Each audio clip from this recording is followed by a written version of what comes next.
देवाची ये द्वारी कीर्तनाची वारी.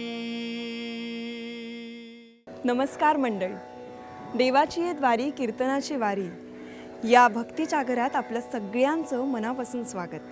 साधू संत येती घरा तोची दिवाळी दसरा असं म्हणतात. खरोखर या संतांची सोबत लाभणं म्हणजे खूप भाग्याची गोष्ट असते, कारण ते त्यांच्या अनुभवातून आपल्याला बरंच काही शिकवत असतात. याच अनुभवाविषयी सांगतायत हरिभक्त परायण योगेश महाराज आपल्या पुढच्या कीर्तनातून. राम कृष्ण हरी.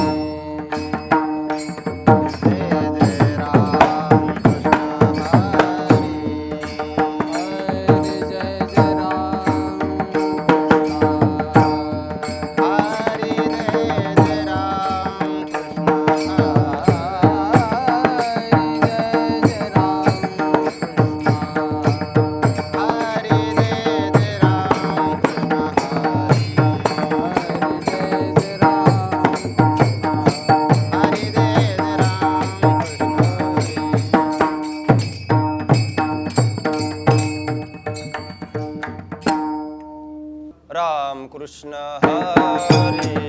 टाळी टाळी.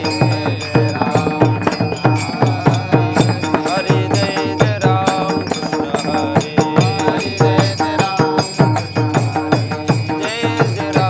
कृष्ण हरी. जय जय राम कृष्ण हरी. जय जय राम कृष्ण हरी. जय जय राम कृष्ण हरी. जय जय राम कृष्ण हरी. जय जय राम कृष्ण हरी. जय जय राम कृष्ण हरी.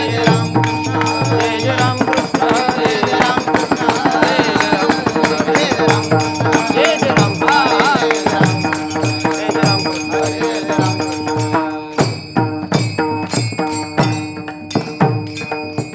धन्य काळ संत भेटी पायी मिठी पडवे तो.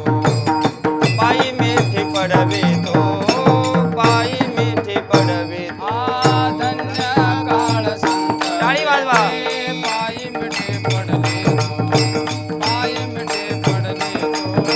पायी मिठे पडले तो. संदेहाच्या सुटल्या गाठी. संदेहाच्या सुटल्या गाठी. संदेहाच्या सुटल्या गाठी. झालो पोटी शीतळ. झालो पोटी शीतळ. झालो पोटी शीतळ. संदेहाच्या सुटल्या गाठी. झालो पोटी शीतळ. झालो पोटी शीतळ. झालो पोटी शीतळ. भवनदीचा झाला तारा या उत्तरा प्रसादे. या उत्तरा प्रसादे. या उत्तरा प्रसादे.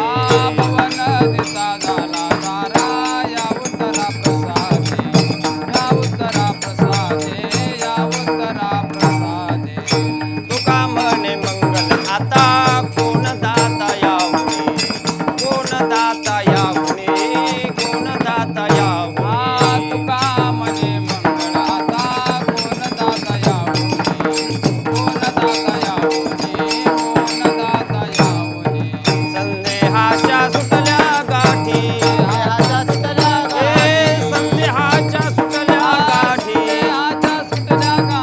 संदेहाच्या सुटल्या गाठी. झालो पोटी शीतळ. झालो पोटी शीतळ. झालो पोटी शीतळ.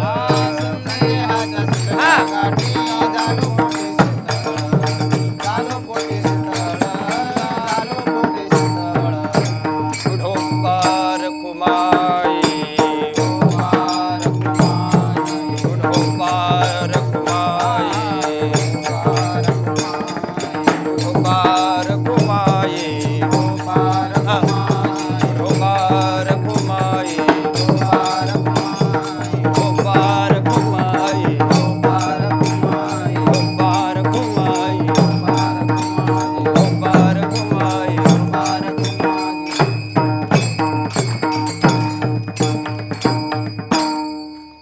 धन्य काळ संत भेटी.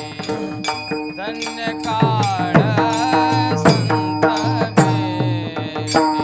धन्य काळ संत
पंढरीनाथ भगवान की जय, माऊली ज्ञानेश्वर महाराज की जय, जगद्गुरु तुकाराम महाराज की जय, श्री गुरु निवृत्तीनाथ महाराज की जय.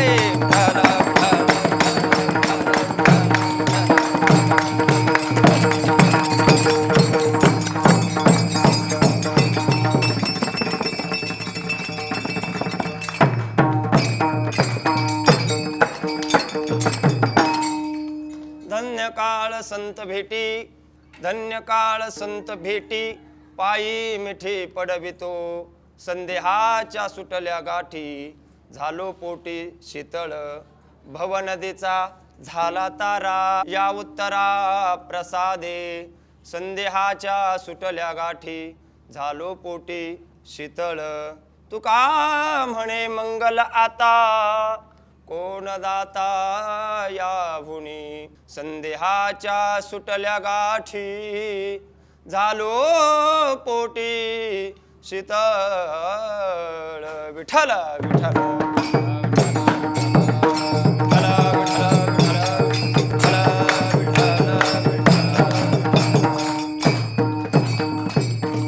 परमपुरुष शौरे पांडुरंग मुरारी, कमल नयन कान्हा गोपिका चित्तहारी, प्रगट निकट शोभे रुक्मिणी रम्यवाणी, सदयद बलहासम विठ्ठलम चिंतयामी. पांडुरंगा करू प्रथम नमन, दुसरे चरण संतांची या, त्यांच्या कृपादाने कथेचा विस्तारू. बाबाजी सद्गुरु दास तुका शुक्लां ब्रह्म विचार सार परमामाद्यम जगद्व्यापिनीं, वीणा पुस्तक धारिणीं भयदां जाड्यांधकारापहं, हस्ते स्फाटिक मालिकं विदधतीं पद्मासने संस्थितां, वंदे तां परमेश्वरी भगवतीं बुद्धिप्रदां शारदां. नमो सद्गुरु तुकया ज्ञानदीपा, नमो सद्गुरु सच्चिदानंद रूपा, नमो सद्गुरु भक्त कल्याणमूर्ती, नमो सद्गुरु भास्करा पूर्ण कीर्ती. करारविंदे पदारविंदे मुखारविंदे विनवेशयन्तं, वटस्य पत्रस्य पुटे शयानं, बालं मुकुन्दं मनसा स्मरामि.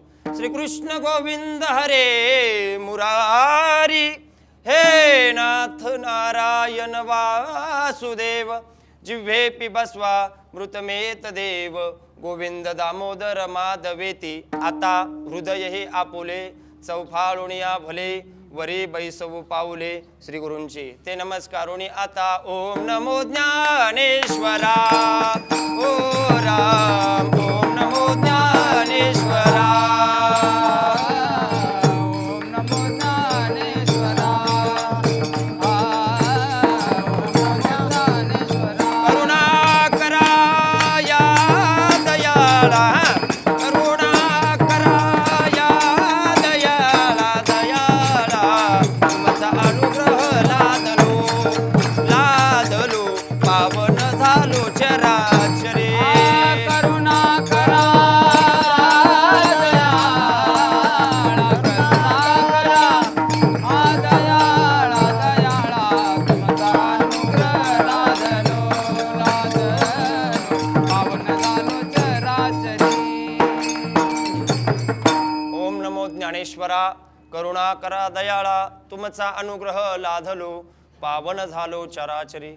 धन्य काळ संत भेटी, पायी मिठी पडवितो, संदेहाच्या सुटल्या गाठी, झालो पोटी शीतळ. प्रस्तुत प्राप्त प्रसंगी प्राप्तस्थळी भगवान श्री पंढरीश पांडुरंग परमात्म्याच्या चरणाशी सेवा समर्पित करण्याकरता म्हणजेच निरूपणाकरता प्राप्त असणारा अभंग जगद्गुरु जगतवंदनीय श्रीमंत संत वैराग्य शिरोमणी श्री तुकाराम महाराज यांचा 4 चरणांचा संतपर प्रकरणातील अभंग असून अभंगाच्या माध्यमातून संत तुकाराम महाराज स्वतःच्या जीवनामध्ये प्राप्त झालेल्या संत भेटीचा अनुवाद, संत भेटीचा अनुभव समाजासमोर ठेवतात. विठ्ठल विठ्ठल विठ्ठल विठ्ठल विठ्ठल.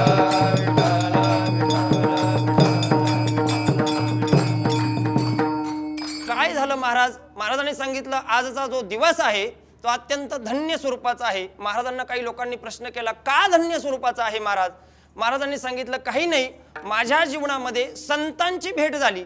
काय क्रिया केली महाराज? काही नाही, त्यांच्या चरणाशी समर्पित झालो, नतमस्तक झालो. महाराज संतांची भेट झाली आणि चरणाशी समर्पित झाले. एवढंच केलं का? महाराजांनी सांगितलं अजिबात नाही. संतांची भेट झाली आणि त्यांच्या चरणाशी समर्पित झालो, पण त्याचे परिणाम मात्र महाराजांनी 2 सांगितले. संदेहाच्या सुटल्या गाठी. माझ्या अंतःकरणामध्ये मनामध्ये असणारे संदेह, संशय, अडचणी त्या सगळ्या निर्गुण गेल्या, निरसन झालं आणि मन प्रसन्न अवस्थेला पोहोचलं. अभंगाचं 2रं चरण. महाराज एवढाच फायदा आहे का? संतांची भेट होणं आणि संतांची भेट झाल्यानंतर चरणाशी समर्पित झाल्यानंतर फक्त संदेहाच्या गाठी, संशय अंतःकरणातले निघून जावे, एवढाच फायदा आहे का? अजिबात नाही. महाराज म्हटले पुढचा फायदा फार महत्वाचा आहे. तुमच्या माझ्या पाठीमागं लागलेला हा जन्म आणि मरण, ही जी भवनदी आहे, ही भवनदी आम्ही संतांच्या वचनरूपी कृपा प्रसादाने त्या ठिकाणी तरुण गेलो. हा 2रा फायदा सांगितला. महाराजांना परत साधकांनी प्रश्न केला, महाराज एवढं सगळं प्राप्त होण्याकरता, एवढी सगळी जीवनामध्ये मंगलाची अवस्था निर्माण करण्याकरता किंवा प्राप्त होण्याकरता कोण असू शकतं? महाराजांनी सांगितलं, तुका म्हणे मंगलाता कोण दाता याहुनी. विठाला विठाला विठाला. अभंगातील प्रतिपाद्य विषय मी आपल्या समोर ठेवलेला आहे. एक अनुभवयुक्त अनुवादाचं चिंतन तुकाराम महाराज आपल्या समोर ठेवतात. मानवी जीवनामध्ये अधिष्ठान असावं, अधिष्ठानामध्ये अनुष्ठान असावं, अनुष्ठानामध्ये अनुराग असावा, अनुरागामध्ये अनुभवाची निर्मिती होत असते. मिळालेला अनुभव शब्दाच्या माध्यमातून जगताच्या समोर मांडणं आणि मिळालेल्या अनुभवामध्ये मग्न राहणं, या 2 घटना वेगवेगळ्या सांगितलेल्या आहेत. समाजाची जर आपण पाहू गेलो समाजाकडे, तर मिळालेल्या अनुभवामध्ये मग्न राहणारा एक वर्ग दिसेल आणि मिळालेला जो अनुभव आहे तो शब्दाच्या माध्यमातून जगताच्या समोर मांडणारा एक वर्ग दिसेल. तुकोबारायांनी 2ही पद्धतीने चिंतन केलेलं आहे. तुकाराम महाराजाच्या करता असं वापरतात, असे शब्द देतात, सेवितो हा रस वाटितो अनेका, क्यारे होऊन कारण भरी, क्यारे होऊन कारण भरी. सेवितो हा रस वाटितो अनेका, क्यारे होऊन कारण भरी, क्यारे होऊन कारण भरी. सेवितो हा रस वाटितो अनेका, घ्यारे होऊ नका रानभरी. एक वर्ग सेवितो हा रस इतक्या पुरताच मर्यादित आहे, मात्र 2रा वर्ग जो आहे तो मात्र सेवितो हा रस वाटितो अनेका एवढ्या पुरता व्यापक आहे, विस्तारलेला आहे. ज्याला काही सांगता येत नाही, बोलता येत नाही, काही करता येत नाही, काही व्यक्त करता येत नाही भावना, असं असणारं ब्रह्म जे आहे, ब्रह्मतत्व किंवा ब्रह्मज्ञान, त्याचा अनुभव घेता येतो. आलेला अनुभव शब्दाच्या माध्यमातून जगताच्या समोर मांडता येत नाही. रामायणातला थोडासा गोड कथाभाग असा आहे, सर्वांना कथाभाग माहीत आहे, तरी सुद्धा विश्वामित्र ऋषी आपल्या यज्ञाच्या रक्षणाकरता रामप्रभू आणि लक्ष्मणाला घेऊन जाण्याकरता प्रवास करत असतात, यज्ञाच्या रक्षणाकरता. आणि मग रस्त्याने जात असताना त्यांच्या काही परमतत्वाच्या चर्चा सुरू होतात, तत्वज्ञानाच्या चर्चा सुरू होतात. रामचंद्र प्रभूंच्या त्या चर्चा कानावरती पडल्यानंतर रामचंद्र प्रभू विश्वामित्र ऋषींना आडवे होतात, पायावरती नतमस्तक होतात, हात जोडतात. गुरुजी, मला सुद्धा ते परमतत्वाचं ज्ञान जे आहे ते मला झालं पाहिजे, ब्रह्मज्ञान काय आहे ते मला कळालं पाहिजे. विश्वामित्र ऋषींना आश्चर्याचा धक्का बसला. अरे, खरं तर हा परमात्मा आहे, परमात्मा असून देखील म्हणतो की मला परमतत्वाचं ज्ञान झालं पाहिजे. विश्वामित्र ऋषींना आश्चर्य वाटलं. विश्वामित्र ऋषी बोलायला लागले, रामा, खरं तर तुम्हीच परमात्मा आहात आणि परमात्मा असून देखील म्हणतायत की मला परमतत्वाचं ज्ञान झालं पाहिजे. जरा उलट वाटत नाही का? रामचंद्र प्रभूंनी उत्तर फार गोड दिलेलं आहे. रामचंद्र प्रभू त्या ठिकाणी बोलले, गुरुजी, मला माहीत आहे मी परमात्मा आहे आणि मला माहीत आहे मी परमात्मा असून देखील परमतत्वाचं ज्ञान सांगा, असं म्हणून तुमच्याकडे शिष्य या भावनेने तुमच्या चरणाशी नतमस्तक झालो आणि विनयाने विनंती केली की मला ब्रह्मज्ञान सांगा, परमतत्वाचं ज्ञान काय आहे ते सांगा. ते याच्याकरता केलं की या भारतीय संस्कृतीमध्ये जोपर्यंत चंद्र आणि सूर्य उगवतात आणि अस्ताला जातात तोपर्यंत गुरु आणि शिष्याची जी परंपरा आहे ती अखंडित टिकावी, अबाधित टिकावी, त्याच्याकरता केलेली लीला आहे. विठ्ठल विठ्ठल. विश्वामित्र ऋषी म्हणाले, ठीक आहे रामा, तुम्ही जरी लीला केलेली असली तरी सुद्धा तुमच्या घराण्याला ब्रह्मज्ञान सांगण्याची परंपरा, परमतत्वाचं ज्ञान सांगण्याची परंपरा माझी नाही, मग कुणाची आहे? वशिष्ठ ऋषींची आहे. तुम्ही त्यांच्याकडे जा. रामचंद्र प्रभू वशिष्ठांकडे गेले. दर्शन घेतलं आणि सांगितलं मला परमतत्वाचं ज्ञान सांगा. वशिष्ठांनी मग ती वेदांत श्रवण केलेली मंडळी आहे. आपण चिंतन नेहमीच आपण श्रवण करतो. ज्ञानासाठी परमतत्वाच्या ज्ञानासाठी लागणारी जी काही परंपरा आहे ती मग सांगण्याकरता सुरुवात केली. मग आपण नेहमीच ऐकत असतो विवेक आहे, वैराग्य आहे. रामचंद्र प्रभूंचं जे प्रवास आहे तत्वज्ञानाच्या सप्तभूमिकेपर्यंत सुरू झाला. त्याच्या पुढे सविकल्प समाधी, निर्विकल्प समाधीपर्यंत रामचंद्र प्रभू जाऊन पोहोचले. विश्वामित्र ऋषींनी सगळं डोळ्याने पाहिलं महाराज. आणि पाहिल्यानंतर विश्वामित्र ऋषी हाका मारायला लागले, रामा हे रामा, रामा हे रामा, असे आवाज द्यायला लागले. रामचंद्र प्रभू एक नाही, दोन नाही, आवाज नाही, काही प्रतिसाद देत नाही, हालचाल करत नाही. विश्वामित्र ऋषींच्या मनामध्ये अशी शंका आली, आपल्या यज्ञाचं रक्षण करायचं असेल तर त्याच्याकरता आपल्याला जो राम आहे तो राम समाधी अवस्थेतला उपयोगाचा नाही, मग तो राम आपल्याला बाहेर काढावा लागेल त्या अवस्थेमधून. म्हणून त्यांनी वसिष्ठांना पुन्हा विनंती केली आणि वसिष्ठांनी ती विनंती मान्य करून रामचंद्र प्रभूंना त्या अवस्थेमधून बाहेर काढलं. रामचंद्र प्रभूंनी हळूच डोळे उघडले आणि विश्वामित्र ऋषींनी जो काही प्रश्न विचारला तो माझ्या विषयाच्या संबंधाने आहे. थोडंसं ऐकायला जड जाईल पण ऐकण्याचं चांगलं श्रवण करण्याची सवय ठेवा आपण. मी प्रपंचातलं बोलतो, अगदी व्यवहारातलं बोलतो. चार भिंतीच्या आतमध्ये, तुमच्याकडे भिंतीच म्हणतात ना, चार भिंतीच्या आतमध्ये दिलेल्या शिव्या बायकोने आम्हाला खाव्या लागतात म्हणून तुमच्या समोर सांगता येतात का? काय मत आहे तुमचं? म्हणजे तुम्ही असं बसल्या बसल्या गैरसमज पण करून घेऊ नका की महाराज नक्की शिव्या खाऊन इथे आलेले आहेत, असं पण गैरसमज करू नका. व्यवहारामध्ये प्रपंचामध्ये आलेला अनुभव शब्दाच्या माध्यमातून जगताच्या समोर मांडता येत नाही. अत्यंत प्रसन्नतेमध्ये बोलतायत तुकाराम महाराज. काय बोलतात? अनुभव आले अंगा, अनुभव आले अंगा, अनुभव आले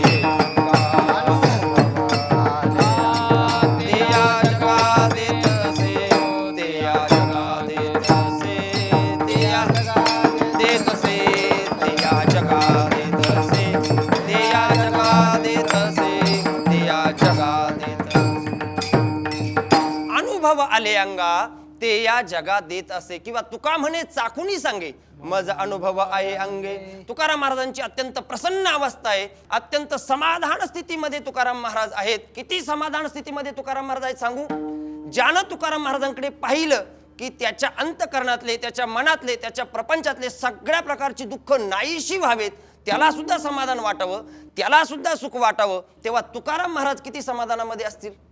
याच्या पुढचा मला छोटासा युक्तिवाद असा मांडायचा आहे. शास्त्राचा तो सिद्धांत आहे की समाधान हे वस्तूच्या प्राप्तीमध्ये नाहीये, समाधान मनाच्या स्थिरतेमध्ये आहे, समाधान मनाच्या शांतीमध्ये आहे.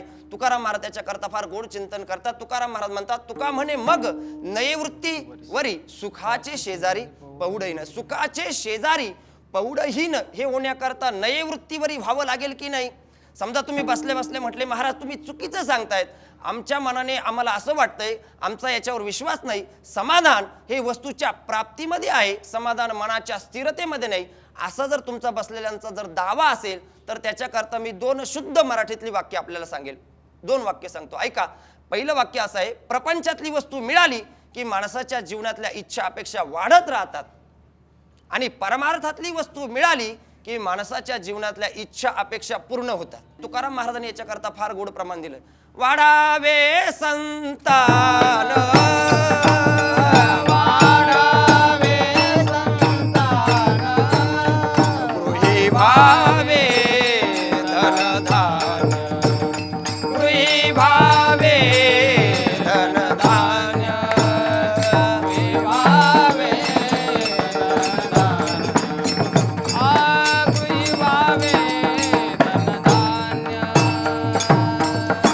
संतान, गृही भावे धनधान्य. प्रत्येकाची धावाधाव काहीतरी इच्छा अपेक्षेसाठी चालू आहे.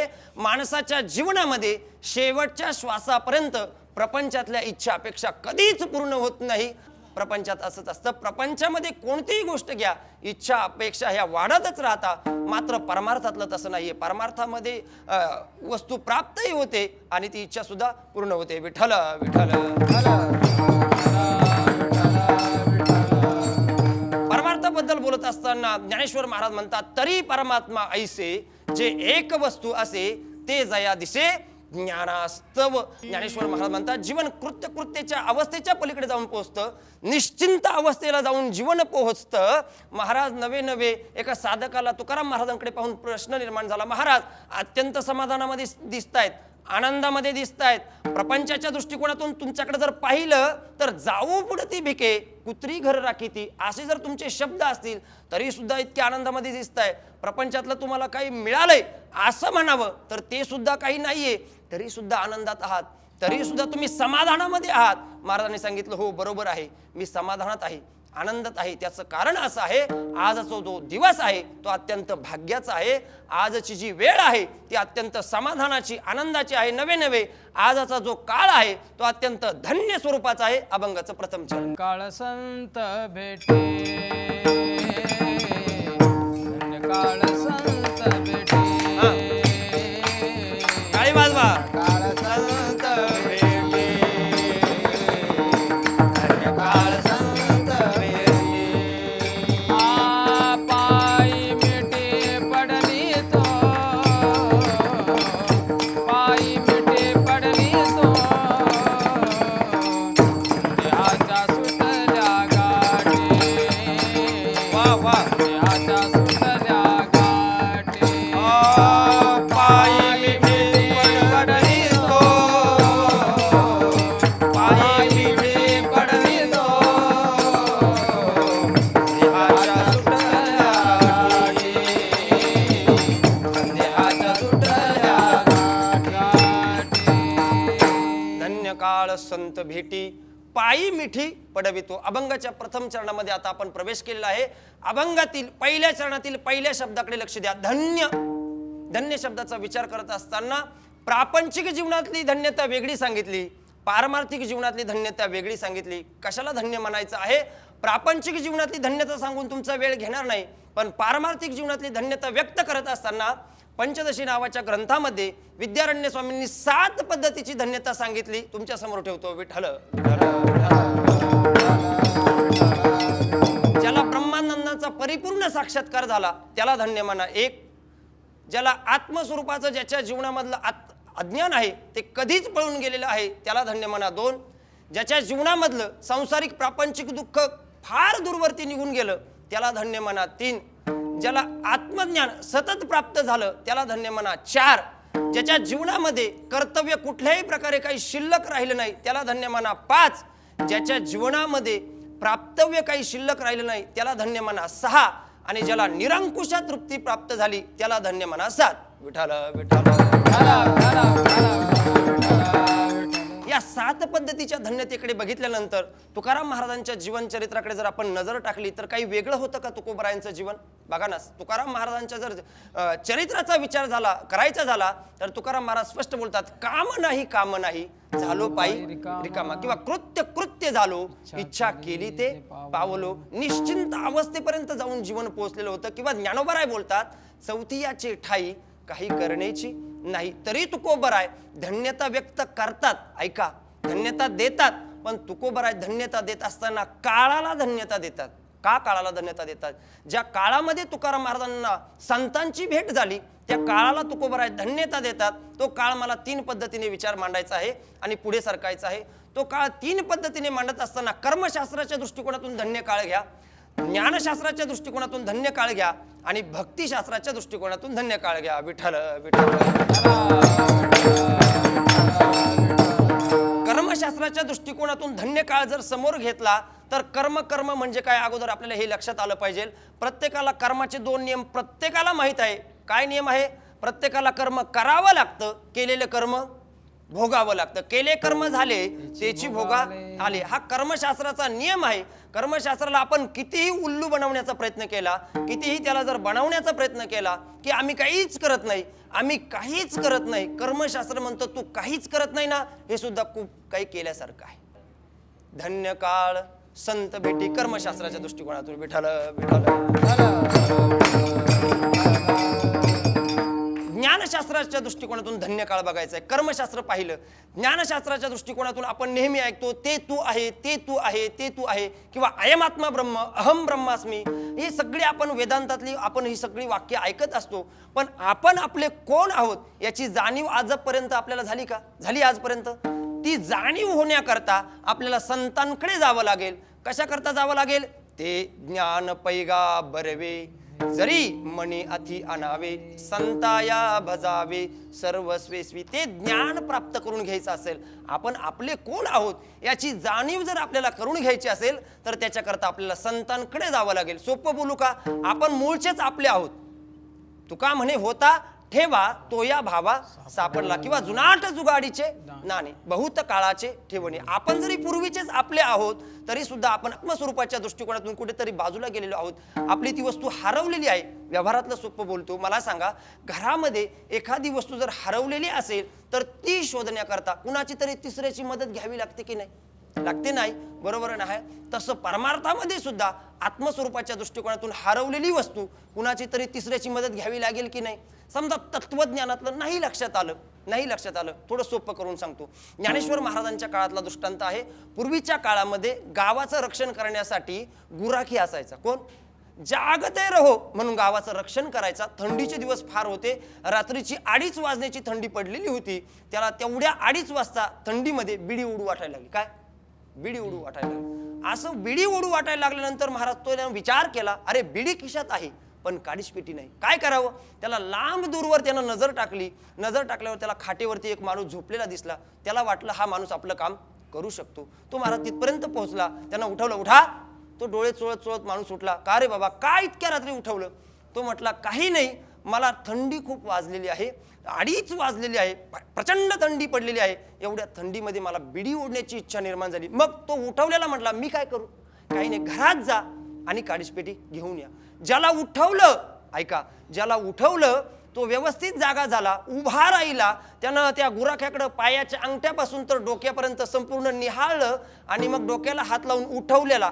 तो म्हणायला लागला, भल्या ग्रस्ता, काच वर केली असती तर बिडी पेटली असती, मला कशाला उठवलं? काच वर केली असती तर बिडी पेटली असती, मला का उठवलं? त्या गुराख्यानं फार उत्तर गोड दिलं. तो म्हटला, काही नाही, हे सांगण्याकरताच उठवलं.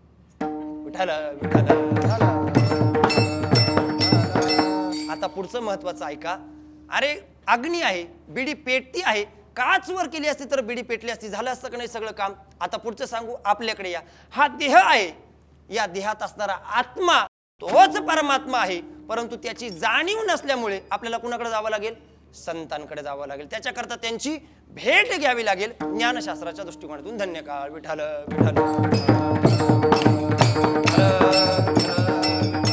भक्तिशास्त्राच्या दृष्टिकोनातून आता मला धन्य काळ सांगायचा आहे.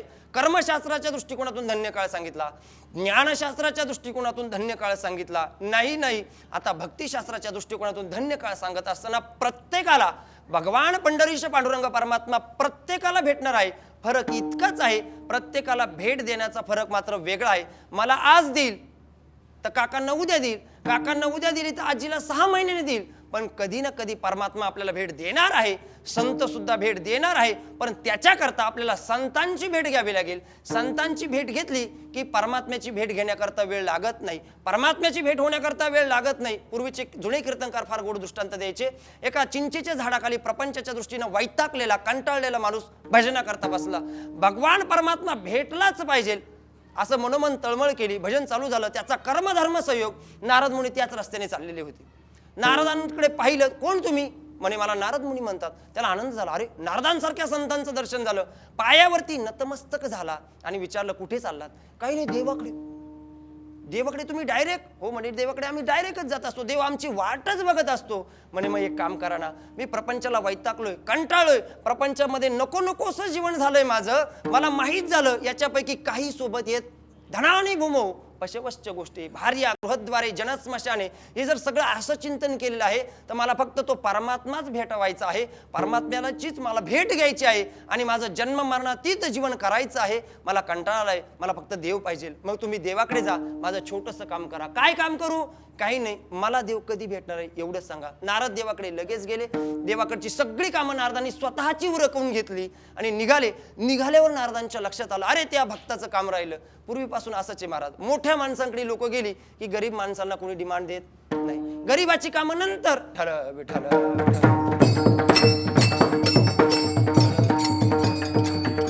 नारदांनी देवाकडून परवानगी आणली. देवाने सांगितलं, नारदा, मी चिंचेच्या झाडाला जितके पान आहेत तितके जन्म त्यानं माझ्या भाजनात घ्यायची, तेव्हा मी त्याला भेट देणार. असं म्हटल्याबरोबर महाराज त्या नारदाने डोक्याला हात लावला. अरे, आमच्याकडे अगोदर टाळ घ्यायला कोणी येत नाही, पखवाज वाजवायला कोणी येत नाही, माळ घालत नाही, देवा तू एवढा अवघड निरोप सांगतोय. देव म्हटले नारदा त्याच्या प्रारब्धात तसं आहे. नारद निघाले, त्याच रस्त्याने आले. त्याला सांगितलं बाबा देवाला वेळ नव्हता, खोटं बोलले नारद. पुन्हा पुढे निघाले आणि पुढे निघाल्यानंतर नारदांच्याच लक्षात आलं नाही, अरे अतिशय मागं लख प्रकाश पडलेला आहे, मन प्रसन्न करणारं वातावरण झालेलं आहे. तो फक्त मोठ्या मोठ्याने भजन करतोय, आनंद अश्रू त्याच्या डोळ्यामधून वाहत आहेत, अतिशय प्रसन्न वातावरण त्या ठिकाणी झालं. नारदांनी मागे पाहिलं तर परमात्मा उभा होता. सुंदर ते ध्यान उभे विटेवरी करकटेवरी ठेवून या परमात्मा उभा पाहिल्यानंतर नारदांना राग आला. देवाजवळ गेले नारद, अरे मी विचारलं तर मला चिंचेच्या झाडाला जेवढी पानं आहेत तेवढी माझ्या भजनात घ्यायची, मग याला मी भेटणार असं सांगितलं. का खोटं बोललास? देवाने सांगितलं नारदा, माझा जरी असा नियम आहे, याच्या जरी प्रारब्धात तसं होतं तरी सुद्धा माझा दुसरा नियम आहे, माझ्या भक्ताचं किंवा माझ्या संतांचं ज्याला दर्शन झालं त्याला मी ताबडतोब भेटतो. संत दर्शनी हा लाभ पद्मनाभ जोडला. संतांचं दर्शन झालं की परमात्मा लगेच भेटतो. भक्तिशास्त्राच्या दृष्टिकोनातून धन्य काळ विठ्ठल तुकाराम महाराज म्हणतात, माझ्या जीवनामध्ये अशा संतांची मला भेट झाली. महाराज काय परिणाम झाला? झालेला परिणाम अभंगाच्या दुसऱ्या चरणात संदेहाच्या सुटल्या गाठी झालो पोटे शीतळ, झालो पोटे शीतळ, झालो पोटे शीतळ. संदेहाच्या सुटल्या गाठी झालो पोटे शीतळ, झालो पोटे शीतळ, झालो पोटे शीतळ. तुकाराम महाराज म्हणतात, मला अशा संतांची भेट झाली. काय परिणाम झाला? महाराज सांगतात, संदेहाच्या सुटल्या गाठी. अभंगाच्या संबंधाने 3 प्रकारचे संशय या अभंगाच्या दृष्टीने निर्माण होतात. कोणते कोणते विस्तार करत नाही, फक्त कोणते 3 संशय निर्माण होतात एवढंच सांगतो. ऐका, पहिला संशय असा होतो, जीव परमात्म्यावरून भिन्न आहे का अभिन्न आहे? पहिला संशय, परमात्मा सगुण आहे की निर्गुण आहे? दुसरा संशय. आणि तिसरा संशय सांगत असताना, जग जे आहे हे संपूर्ण जग, याला सत म्हणायचं की असत म्हणायचं? तुकोबराय बोलतात, हे 3ही संशय माझ्या जीवनातले निघून गेले. कधी गेले? संतांची भेट प्राप्त झाल्याबरोबर निघून गेले. संदेहाच्या सुटल्या गाठी. गाठी निघून गेल्या की मनुष्य आपल्या जीवनामध्ये एकदम मोकळा राहत असतो, आनंदात राहत असतो. काही काही मनुष्य आतल्या गाठीसारखे राहतात. आतली गाठ माहिती आहे का तुम्हाला? तुमच्याकडे बोलतात का आतली गाठ? आतली गाठ फार अवघड आहे बरं का. मी जर उद्या मोठा पैशावाला जर झालो आणि एखाद्या मुंबईसारख्या डॉक्टरकडे जाणार, त्याला म्हणणार बाबा एवढे पैसे घे, पण ही आतली गाठ काय आहे तेवढी काढून दाखव. आतल्या गाठीची माणसं फार भयानक असतात. पण तुकोबराय बोलतात, ही आतली गाठ जी आहे ना, संतांच्या भेटीमुळे ती सुद्धा निघून गेली. गाठीबद्दल चिंतन करत असताना मला शेवटचा एक कथाभाग फार गोड सांगायचा आहे. भागवतामध्ये वेणुनाद नावाचं प्रकरण आहे. त्याच्यामध्ये भगवान परमात्म्याची फार कथा सुंदर आहे. परमात्मा त्या आपल्या नेहमी त्या बासरीशी असं वाजवत बसायचे, बासरी सतत वाजवत बसायचे, त्या बासरीशीच पूर्ण वेळ घालवायचे. त्या ज्या गोपिका होत्या, त्या गोपिका एक दिवस देवाशी भांडायला लागल्या, देवा अरे आम्ही सर्व काम करताना, सर्व कार्य करताना सतत तुला चिंतन करतो, तुलाच स्मरतो, तुझंच आठवण करतो. धन्य भाग्याच्या त्या जन्मल्या संसारी, ज्यांचे ध्यानीमणी नित्य काळ हरी. असं जर आम्ही उठताना बसताना खाताना झोपताना सर्व कार्य करताना काम करताना तुला जर आठवतो देवा, तर तू त्या बासरीच्या का नादी लागतो? का त्या बासरीशी वेळ घालवतो? देवाने सांगितलं, मला ही बासरी इतकी का आवडते सांगू? का आवडते सांगू? त्याची 3 कारणं देवाने सांगितले. ऐका कारण. पहिलं कारण सांगितलं, देव म्हटले मला बासरी का आवडते? कारण मी बोलल्याशिवाय ही बासरी बोलत नाही म्हणून मला आवडते, म्हणून हिच्याशी वेळ घालवतो. आपलं तसं नाही महाराज. देव आपले शांत उभे आहे, आपली बडबड चालू असते. सुखाचं ठेव, सद्बुद्धी दे, सद्विचार दे, कांद्याला भाव मिळू दे, द्राक्षाला भाव मिळू दे, उसाला भाव मिळू दे, हे सगळं आपलं चालू असतं. पण देव म्हटले मला बासरी याच्याकरता आवडते, मी बोलल्याशिवाय बासरी बोलत नाही. मग देवाने दुसरं कारण सांगितलं, बासरी इतकी का आवडते? तर त्याचं दुसरं कारण देवाने असं सांगितलं की मी जेव्हा जेव्हा बोलेल तेव्हा तेव्हा ही बासरी मधुर बोलते, कटू अजिबात बोलत नाही, असत्य बोलत नाही, गोड बोलते, म्हणून मला ही बासरी आवडते. असं म्हटल्यानंतर महाराज मग देवाला त्या गोपिकांनी विचारलं, मग देवा तिसरं कारण सांगा. देवाने सांगितलं, मला ही बासरी इतकी का आवडते? तर त्याचं कारण देव म्हणाले, ही बासरी इथून तिथून मोकळी आहे, हिला कुठल्याही प्रकारे गाठ नाही, म्हणून मला बासरी आवडते. संदेहाच्या सुटल्या गाठी झालो पोटी शीतळ, विठोबा रखुमाई, विठोबा रखुमाई, विठोबा रखुमाई.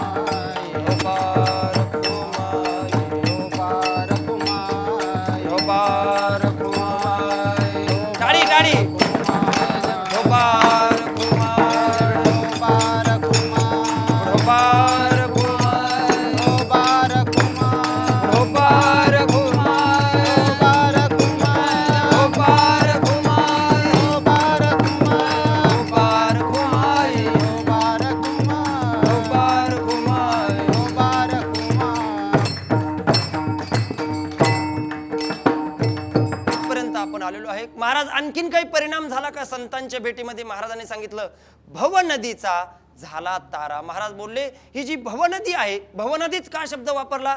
त्याची 2-3 कारणं महाराजांनी सांगितली. जशी व्यावहारिक नदीला 2 तीर असतात, अलीकडचा तीर आणि पलीकडचा तीर, तसं या भवनदीला सुद्धा 2 तीर सांगितले. कोणते कोणते तीर सांगितला? एक जन्माचा तीर आणि एक मृत्यूचा तीर, म्हणून भव नदी. दुसरा विचार भवनदीबद्दल बोलत असताना, जशी व्यवहाराची नदी उतारीच्या दिशेला वाहते, उताराच्या दिशेला वाहते की नाही नदी? नदी डोंगराकडे वाहते का? नाही, उताराच्या दिशेला वाहते. तशी ही भवनदी, हा प्रपंच, हा जो संसार आहे, हा सुद्धा अधोगतीच्या दिशेने वाहतो, पतनाच्या दिशेने वाहतो. कुणाचं कुणा वाचून काही राहत नाही. माणसं म्हणत असतात मी गेल्यावर यांचे फार हाल होतील. शास्त्रकार सांगतात बाबा जाऊन बघ, खूप चांगलं चालतंय, खूप चांगलं चालतंय. तसं व्यावहारिक नदी पतनाकडे वाहत असते, म्हणून भवनदी. आणि तिसरा विचार सांगत असताना महाराज म्हणतात व्यावहारिक नदीमध्ये जसा कालिया नावाचा सर्प आहे, अनेक भयानक पशु आहेत, तसे या भवनदीमध्ये सुद्धा काम क्रोधाधिक जे सगळे सर्प आहेत ते सुद्धा फार त्रास देण्याचं काम करतात.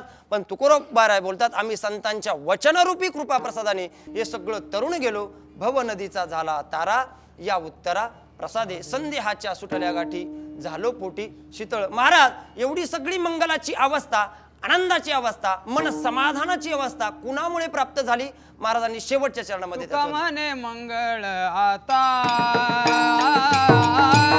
तुका म्हणे मंगळ आता,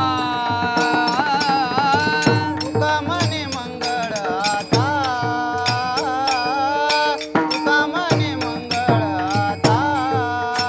कोण दाता याऊनी, कोण दाता याऊनी, संध्याच्या सुटल्या गाठी, संध्याच्या सुटल्या गाठी, कोण दाता कोण दाता याऊनी,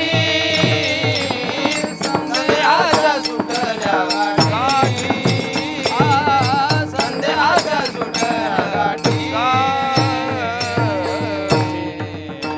तुकाराम महाराज म्हणतात एवढं सगळं जे दातृत्व आहे ते फक्त कुणाकडे असेल? प्रश्नार्थक चिन्ह महाराजांनी त्या ठिकाणी ठेवलं, प्रश्नार्थक वाक्य ठेवलं. तुका म्हणे मंगल आता, कोण दाता याहुनी. आता आणि दाता याच्यावर चिंतन करण्यासारखं फार आहे, आपल्याकडे वेळ नाही. दाता, दाता या शब्दाबद्दल बोलत असताना संतही देतात, जीवही दान करतो आणि परमात्माही देतो. देण्याचं काम जीवही करतो, पण कसा करतो? काहीतरी घेण्याच्या अपेक्षेने करतो, तो जीव आहे. जे कुठल्याही प्रकारे काहीच घेत नाही, निरपेक्ष भावनेने या जगाला देण्याचंच काम करतात, ते संत आहे. आणि अगोदरच घेतो आणि मग देण्याचं काम करतो, तो कोण आहे? देव. घेशी तेव्हा देश, ऐसा अससी उदार. परमात्मा अगोदर घेतो आणि मग देतो, तो देव आहे. कुठल्याही प्रकारे काही अपेक्षा मनोकामना न ठेवता जे नुसतं देण्याचंच काम करतात, ते संत आहे. संतांच्या दातृत्वाबद्दल चिंतन करायचं एक अर्धा मिनिट झाला तर संत किती उदार आहेत याचं चिंतन करत असताना, संत उदार उदार भरले अनंत भांडार, किंवा संत सज्जनी मांडियेले दुकान, जे जया पाहिजे ते आहे रे. असं आपल्या व्यवहारामध्ये आहे का? संतांच्या दुकानामध्ये व्यवहार नाही चालत महाराज, आपल्या दुकानामध्ये व्यवहार चालतो. संत सज्जनी मांडियेले दुकान, पण संत उदार सुद्धा आहेत. म्हणून तुकोबाराय बोलतात अशा संतांच्या शिवाय ही जी दान आहे ते दुसरं कोणी या जगातामध्ये देऊ शकत नाही. तुका म्हणे मंगल आता, कोण दाता याहुनी, संदेहाच्या सुटल्या गाठी, झालो पोटी शीतळ. ज्ञानेश्वर माऊली ज्ञानराज माऊली, माऊली ज्ञानेश्वर माऊली ज्ञानराज माऊली, महाराज ज्ञानेश्वर माऊली ज्ञानराज माऊली, हा ज्ञानेश्वर माऊली ज्ञानराज माऊली, ज्ञानेश्वर माऊली ज्ञानराज माऊली.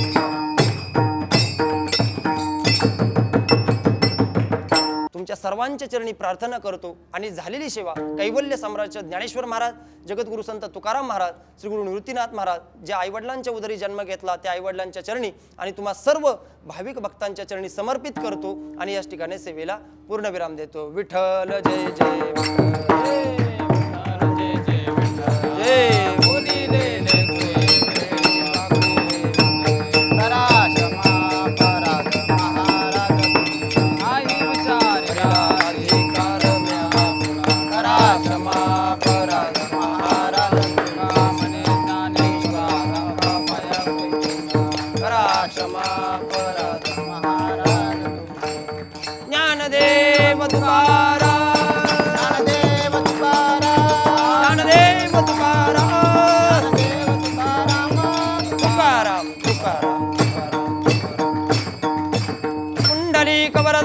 विठ्ठल श्री ज्ञानदेव पंढरीनाथ भगवान की जय, माऊली ज्ञानेश्वर महाराज की जय, जगद्गुरु संत तुकाराम महाराज की जय, श्री गुरु निवृत्तीनाथ महाराज की जय, पवन सुत हनुमान की जय, बोलो रे भाई सब संतन की जय।